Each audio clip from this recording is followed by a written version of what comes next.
최근에 한 조종사가 제트 비행기를 이렇게 조종하는데 높은 창공, 고공 훈련을 했습니다. 고공 비행을 하는데 이 조종사분이 제어기를 힘차게 당기고 창공 높은 데로 올라간다고 확 올라갔는데 방향을 잘못 잡았어요. 하늘을 보고 간다는 것이 땅을 보고 제어기를 전속도로 내니까 결국 어떻게 되었을까요? 땅에 곤두박질 치고 말았습니다. 정확한 방향을 가는 것을 정지 비행이라 한다면 방향을 위로 향할 것을 아래로 향하고 하늘을 향할 것을 땅으로 향하는 그런 비행을 보고 전복 비행이라고 해요. 전복 비행. 사람 거꾸로 나자빠질 때 전복됐다 그러잖아요. 비행기도 사람처럼 방향을 잘못 잡으면 전복하게 되는 것입니다. 이 비유는 오늘 우리 시대를 가장 정확하게 지적하는 비유입니다. 사람마다 자기가 옳다고 생각하고 방향을 잘 잡고 간다고 생각하면서 속도를 냅니다. 너무 속도를 열심히 낸 나머지 성공으로 가야 되는데 실패 쪽으로 속도를 내니까 결과는 뻔하지 않습니까? 실패로 곤두박질 치는 것입니다. 오늘 말씀은 우리들에게 주는 교훈이 너무나 큽니다. 이 본문을 기록한 저자가 다윗인데 다윗은 시편 40편을 통해서 어떻게 하면은 정확한 방향을 나가는 비행을 하느냐, 정치 비행을 하느냐, 아니면은 방향을 잘못 잡아가지고 그꼴로 쏟아지는 전복 비행을 하느냐, 그 둘 중에 선택기로 있는 우리에게 지혜를 주는 아주 중요한 말씀입니다. 오늘을 사시는 사랑하는 성도 여러분, 오늘은 분명히 현재 영역에 속합니다. 그러나 여러분이 오늘의 영역에 살면서도 오늘 내가 이렇게 살는데도 생각은 과거에 살고 있으면 우리는 오늘의 사람이 아니라 내일의 사람이 아니라 어제의 사람입니다. 그러나 비록 오늘에 속한 것 같이 보일지라도 우리는 미래에 대해서 순수한 열정과 꿈과 분명한 목표를 가지고 사는 사람이면 그 사람은 바로 내일의 사람입니다.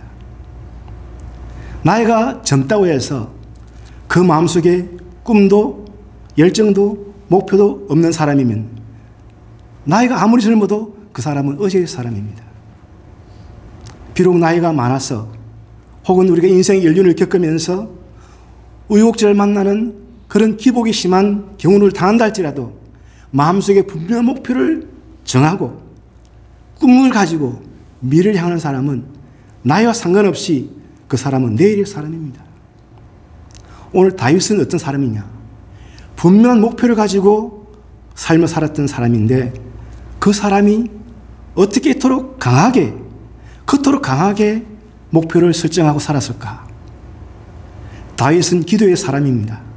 처음부터 끝까지 일관성 있게 그는 기도의 사람이었습니다. 우리가 잘 기억하는 시편 150편 중에 너무나 잘 아는 구절은 여호와는 나의 목자시니, 이 구절은 잘 외우고 있습니다. 그런데 이 말씀을 전한 자가 누군가를 우리는 잊어버릴 때가 있습니다. 여호와는 나의 목자라고 고백했던 사람은 다윗입니다.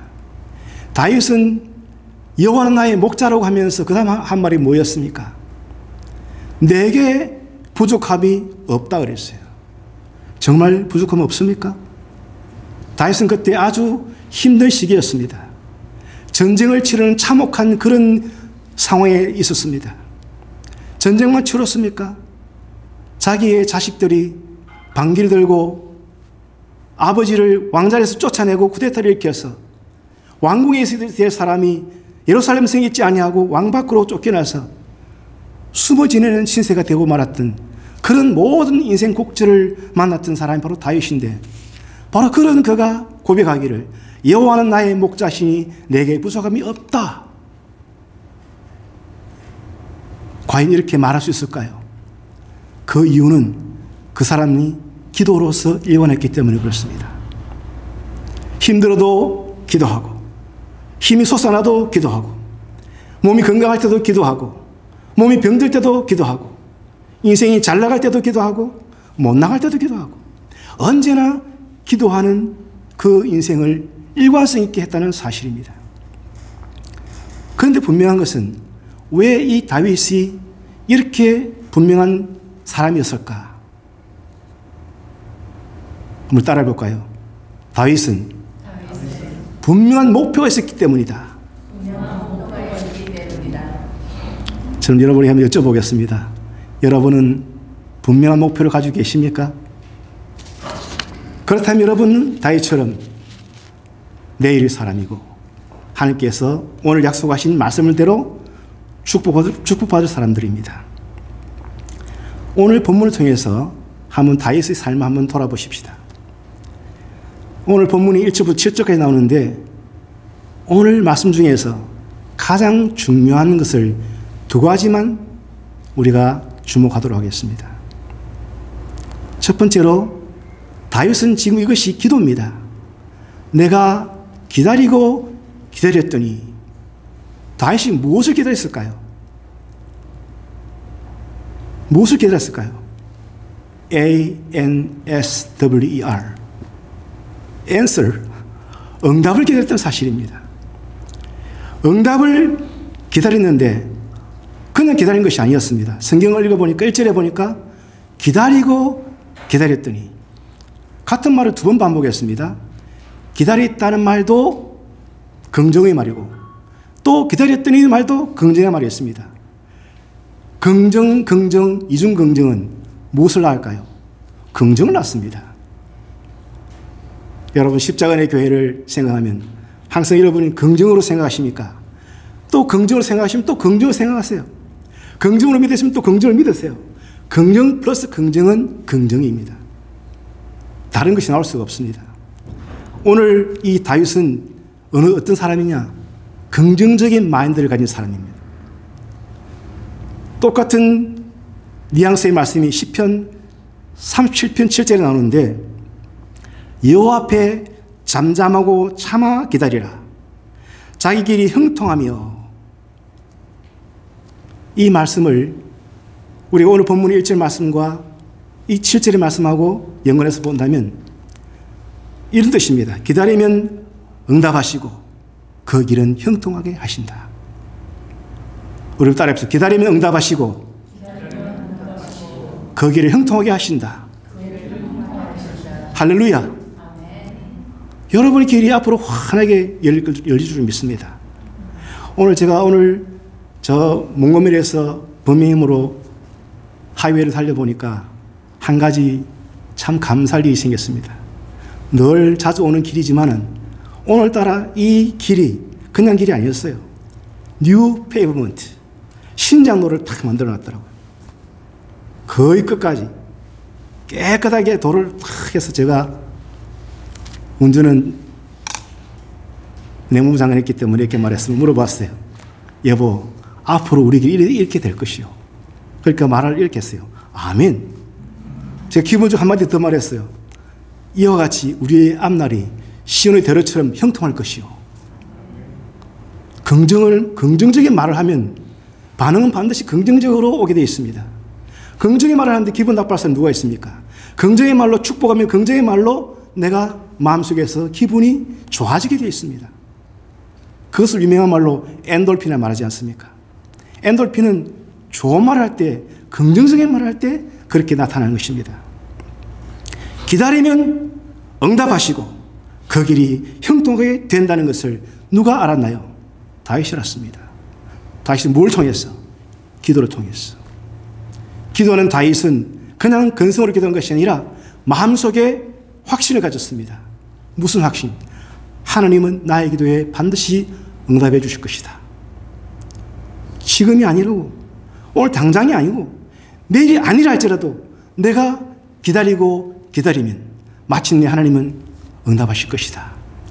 기다린다는 말을 두 번 반복한 것을 영문성에서는 patiently waited, 참고 기다린다고 그렇게 했어요. 참고 기다리고 기다리면 얼마나 기다림 속에서 마음속 인내가 생기겠습니까? 참고 참으면 무엇이 나타나냐? 오늘 성경 말씀은 응답이 나타날 것이라고 약속하고 있습니다. 하나님께서는 과거에도 우리를 많이 도와주셨습니다. 어제까지도 나를 많이 도와주신 하나님이십니다. 과거에 나를 어떻게 하셨든 우리는 지금 중요한 것이 뭐냐면 하나님의 관심의 표현 방법입니다. 하나님께서는 어떻게 관심을 나타내시느냐? 이것이 오늘 다윗이 말하고자 하는 말씀 속에 뜻이 들어있습니다. 하나님께서는 이런 사람에게 관심을 기울이십니다. 내일을 향하여 목표를 세우고 사는 사람에게. 내일에 대한 목표가 없는 사람은 아닙니다. 내일에 대한 목표를 세우는 사람에게 하나님께서는 관심을 가지시는데 어떻게 관심을 가지시느냐? 지속적으로 도와주십니다. Help and help. 어제도 도와주시고 오늘도 도와주시고 내일도 도와주시고 계속해서 도와주시는 것을 우리는 지속적으로 도와주신다 그렇게 말합니다. 하나님께서는 내일에 대한 분명한 목표를 가진 자에게는 지속적으로 도와주십니다. 또 어떻게 하시느냐? 고통에서 해방시켜 주시는 역사를 통해서 나타나십니다. 하나님 마음에 안 드십니까? 하나님께서는 우리에게 얼마나 멋진 하나님이신지 모릅니다. 그래서 우리가 하나님을 말할 때 God is good 이렇게 안 하고 God is so good 이렇게. God is so good. 미국 사람들 굿이 안 하도 good 이렇게. God is so good. 우리 해보시죠. 시작. God is so good. 지금 굿으로 들리네요. 자, 하나님은 그냥 좋으신 분이 아니라 너무너무 멋진 하나님이십니다.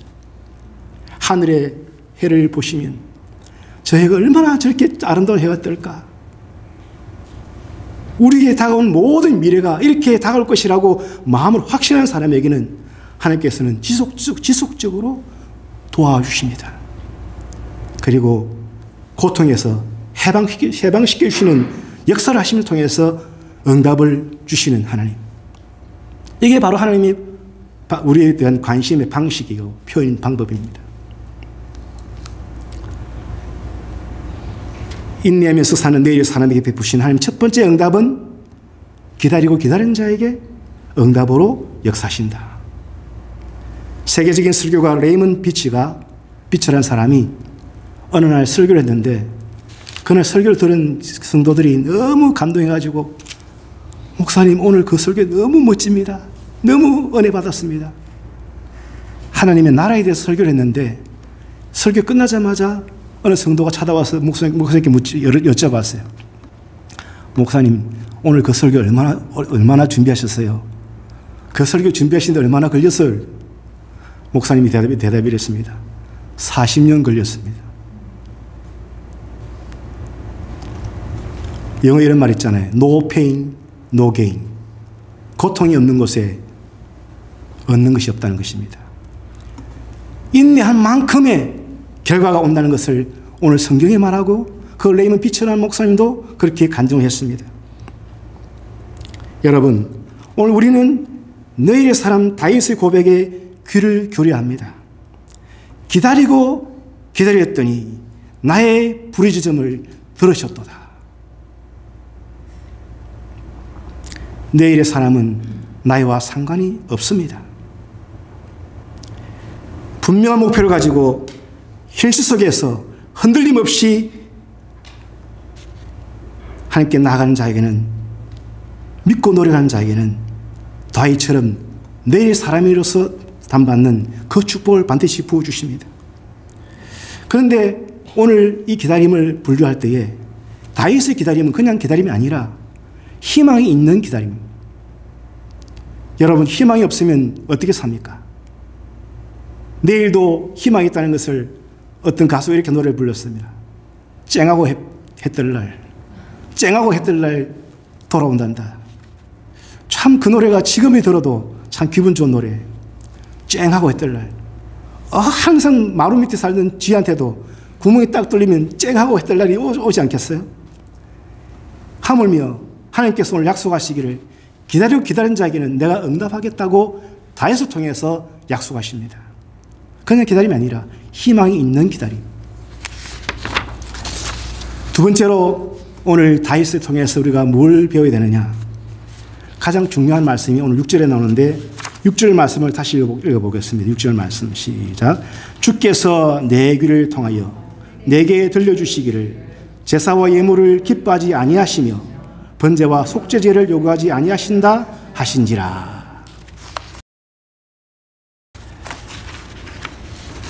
여기에서 제일 중요한 말이 뭘까요? 이 말씀을 잘 읽어보면은 우리가 가장 사람을 표현할 때 한 단어로 딱 표현하면 니은으로 시작해서 한 말이 있습니다. 니은 플러스 나. 오늘 말씀을 우리가 5절 말씀을 잘 읽어보면은 나의 하나님이요. 그냥 누구의 하나님이 아니라 나의 하나님이요. 내 하나님을 말합니다. 박유창 목사님이 하나님만 아니라 여러분 자신이 하나님을 말합니다. 아브라함의 하나님뿐만 아니라 이삭의 하나님도 되고 야곱의 하나님도 되고 요셉의 하나님도 되고 오늘날 나의 하나님이 될 것입니다. 나의 하나님 되시기 때문에 하나님께서는 지금 다윗을 통해서 우리에게 주고자 하는 메시지가 뭐냐면은 기도의 제일 중요한 것은 응답이지만은 응답보다 더 중요한 것이 있다면 너야 너. 나라는 우리 사람을 하나님께서 소중하게 생각하십니다. 하나님은 제사를 원하지 않습니다. 번제의 제물도 원하지 않습니다. 뭘 원하시느냐? 나를 원하십니다. 예배당에 온 이 자체만으로 전부 내가 아닙니다. 내 속에 있는 나는 따로 있습니다. 우리가 하나님과 만날 때 어떻게 만납니까? 1대1로 만납니다. 하나님은 가장 좋아하는 관계를 1대1 관계를 제일 좋아하십니다. 1대1로 만날 때 우리는 독대한다는 말, 독대한다. 홀로 독자이다, 대할 때자. 하나님을 대할 때 여러 그룹으로 만날 수도 있지만은 이 그룹 속에서도 여러분 정신을 똑바로 차려야 됩니다. 저 사람이 가는 한국이 아니라, 천국이 아니라 내가 가는 천국. 저분이 바라보는 천국이 아니라 내가 바라보는 천국. 저분이 믿는 하나님이 아니라 내가 믿는 하나님. 그럼 하나님은 누구를 주목하실까요? 우리 한 사람 한 사람 말할 때 나를 주목하십니다. 나를 향하여 하나님께서는 뭘 주시려고 하시느냐? 기도의 응답을 주시겠다는 것입니다. 다윗은 분명하게 말하고 있습니다. 하나님은 나를 원하셨다. 가장 중요한 나를 원하셨다. 여러분은 오늘 말씀 속에서 7절 말씀에 이런 말씀, 7절 말씀도 같이 읽어. 7절 말씀 시작. 그때 내가 말하기를 내가 왔나이다. 나를 가리켜 기록한 것이 두루마리 책에 있나이다. 누가 왔습니까? 내가 왔나이다. 앞으로 여러분 기도하러 오실 때, 예배드리러 오실 때 앉자마자 제일 먼저 할 말이 뭡니까? 아버지여 내가 왔나이다. 과거에는 찬송가가 통일 찬송가로 있을 때 338장이 천부여 의지없소서 라는 찬송이었습니다. 저 이 찬송을 참 좋아합니다. 천부여 의지없소서 손들고 옵니다. 무슨 마음으로 노래를 부르냐? 일기는 마음으로 불렀습니다. 아버지여 내가 왔나이다. 아무도 나를 도와주지 않는 내가 왔나이다. 아무도 바라보지 않는 내가 왔나이다. 이 불쌍한 종을 주여 지켜보옵소서. 내가 왔나이다. 하나님은 다윗을 통해서 우리에게 뭘 가르치려 하시느냐? 청중 앞에서는 내가 아니라 홀로 계시는 하나님 앞에서의 나를 원하십니다. 홀로 쓴 그 상태를 우리가 전문용어로 말할 때는 코람데오 이렇게 코람데오. 코람이란 것은 in the presence of, 데오는 데오스에서 온 God을 말합니다. 하나님 앞에서, 더 줄이면 before God. 하나님 앞에서 나. 좀 더 가깝게 말하면 예수 앞에서는 나. 청중 앞에서는 다 사람들은 뭘 의식합니까? 명예를 의식합니다. 예수님께서 제일 싫어하는 사람 중에 어떤 사람을 제일 싫어했습니까? 바리새인들을 싫어했어요. 서기관들을 싫어했습니다. 왜 싫어했을까요? 그들은 의를 남들에게 뭐 하려고? 보이려고 의를 행했습니다. 보이려고 선한 행위를 했습니다. 뭔가를 인기를 얻으려고 했습니다. 이걸 다른 말로 전문적으로 말할 때는 명예의 덫이라고 해요. 명예의 덫. 명예는 덫이 있습니다. 예수님께서 40일 동안 금식기도 하시면서 이제 공생일 시작하기 전에 기도로 금식하실 때에 금식이 다 끝난 뒤에 사탄 마귀가 찾아와서 예수님을 세 가지로 시험했습니다. 그 중에서 예수님을 향하여 명예의 덫을 놓으려고 시험했던 시험은 두 번째 시험이었습니다. 성전 꼭대기에서 뛰어내려보라. 그럼 천사들이 너를 발이 돌에 부딪히지 않도록 받쳐줄 것이다. 보호해 줄 것이다. 이렇게 말했을 때 예수님께서 뭐라고 말씀하셨습니까? 사탄아, 하나님을 시험치 말라. 두 번째 시험에 통과됐습니다. 만약에 예수님이 그 시험에 통과 안 됐다면 어떤 일이 벌어졌을까요? 저와 여러분은 지금 지옥을 가고 있습니다. 우리의 앞날의 미래는 천국이 아니라 지옥이 기다리고 있습니다. 그 지옥을 막으려고 예수님이 온몸으로 버텼습니다. 40일 동안 물 한 모금 안 드시고 금식한 그 상태에서 두 번째 받은 그 시험은 명예의 덫을 놓으려고 예수님 앞에 먹구름을 던져놓은 것입니다. 예수님은 메시아시기 때문에 당연히 이기시겠지만 그때 예수님은 사람이었습니다.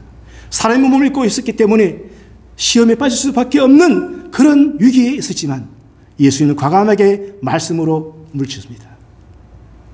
오늘 다윗은 누구를 붙들고 있습니까? 살아도 하나님, 죽어도 하나님. 살아도 기도, 죽어도 기도. 오늘 인생이 끝나는 것이 아니라 내일 향하여 나가는 인생입니다. 하나님께서는 사람을 얼마나 소중하게 생각하시느냐. 창세기 1장 2장에 나옵니다. 창세기 1장 28절 말씀, 이런 말씀이 있습니다. 하나님이 그들에게 복을 주시며 다스리라. 우리는 창세기의 말씀을 너무 오래전에 읽어가지고 생각을 못할 때가 있습니다. 자, 보세요.